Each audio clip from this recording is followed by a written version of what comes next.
Hello, Transtech official here.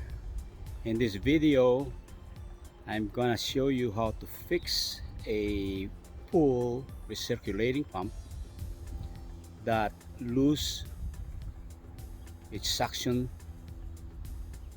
pressure. Okay guys, come follow me. The first thing I should do before before doing anything else, is to shut down the power leading to the pump motor.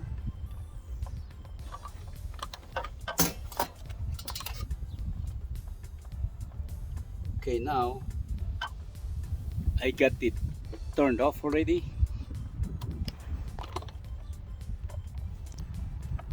And this is the breaker here. I turn it off. So in that case, you won't get electrocuted while we are working on it. Okay, let's go back to the pump. What I'm going to do here is to remove the band coupler so we can pull out we can separate the pump motor, which is this one, and the pump, which is this one.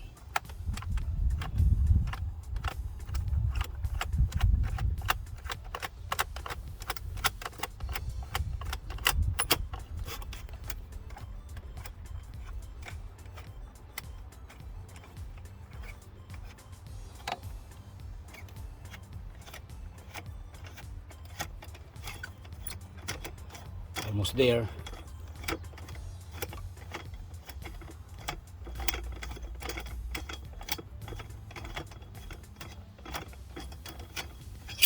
Alright, now I got it off. So I'm going to separate the motor and the pump housing. Okay guys, I got the coupler off. Now what I'm going to do is to separate the motor and the pump housing. Okay, got it off. Now I'm gonna let it stand, let the motor stand, and remove the screw for the motor. The next step that I shall do is to measure the gap between the impeller and the diffuser, which, let's see,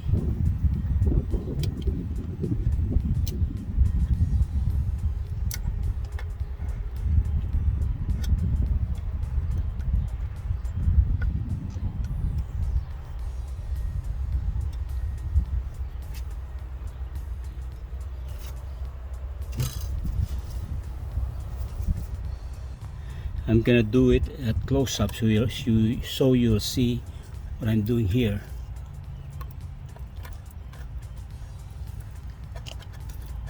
Okay, right there, and second position.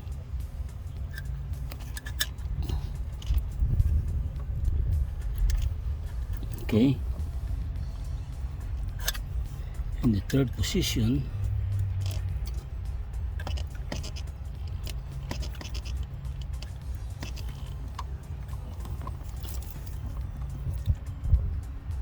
Sorry for the movement of the camera. Okay, now I got the third position already. Now let's see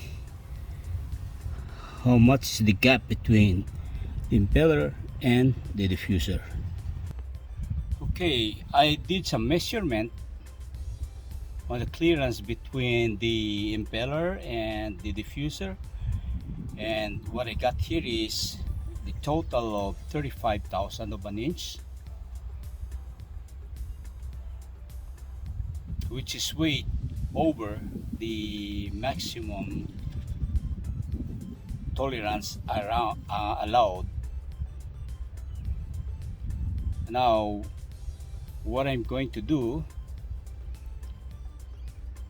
is take the diffuser off. Okay, follow me.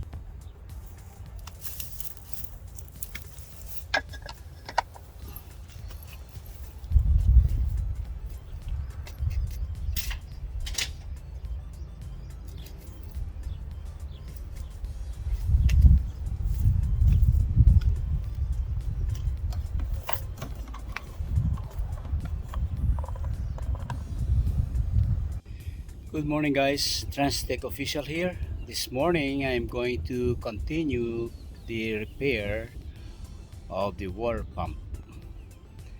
Yesterday I went to the store to purchase a metal epoxy and a sleeve that I'm going to use to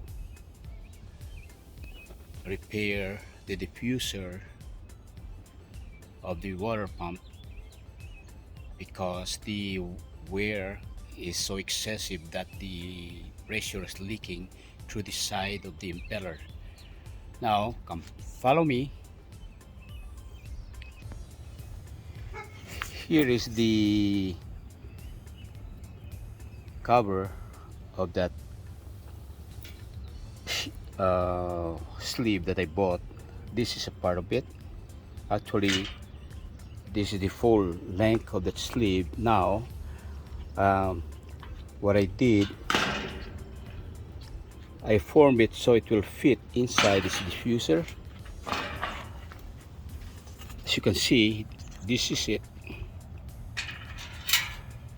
Yeah, this is the part that I made, and in order to secure it in place, I have this metal epoxy. It's a Permatex. Yeah, they call this a cold weld. There you go. It's a cold weld, steel reinforced stainless metal epoxy. And what I did use for the sleeve is the stainless steel shim, whatever you call that. And now I got it in place for 24 hours to cure. So now I'm ready to put it in.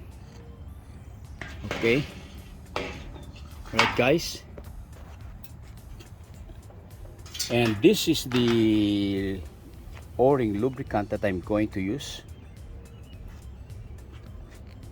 yeah, to lubricate the O-ring seal.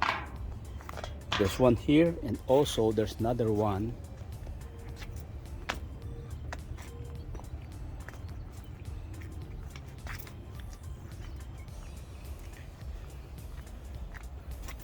at the pump housing. Okay, this is the seal of the pump housing where it touches the pump motor. Okay, now I'm going to put lubricant in the seal and also install this impeller. It's gonna be going here. Okay, that's gonna be the place of it. Now, by the way, I already trimmed the impeller to fit right into the diffuser, and the clearance of this is only about 3,000 of an inch around it. Okay, now let's go screw it in. I have 5 stainless steel cap screw. Okay, I'm gonna put one here,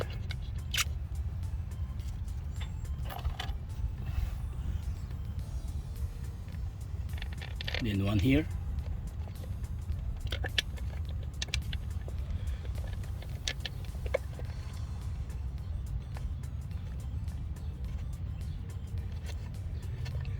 I'll just do hand tight first so that it will not cross the thread, because the thread is very fine. Right there. One here.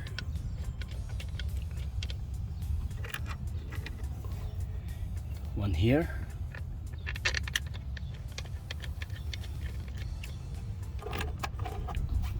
And one there.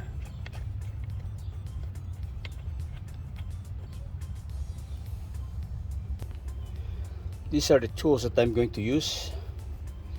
This one is an Allen wrench 9/64, and this one is a socket wrench 1/4 1". Okay, first I'm gonna tighten up the cap screw.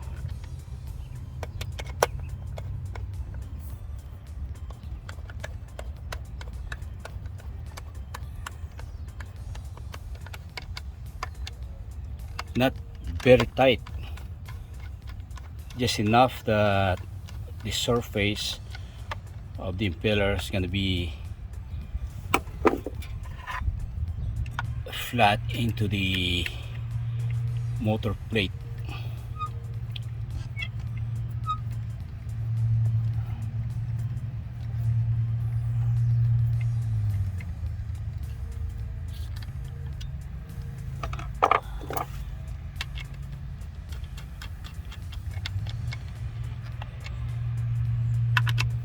Okay, now I'm gonna torque it.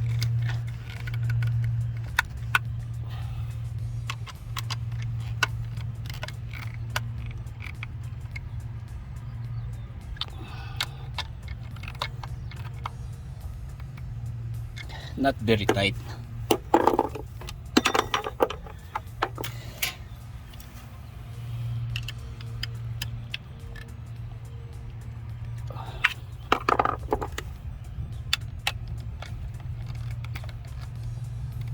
Okay, now follow it around.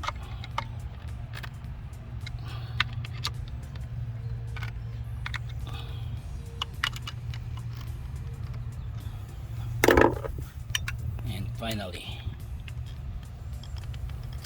Okay, the way I tighten up the cap screw or the screws is it's gonna be star sequence, so that it's gonna be evenly tight without any warping or anything. So now what I'm going to do, I'm going to put lubricant into the O-rings. This will be the end of the second chapter, and follow me to the third chapter.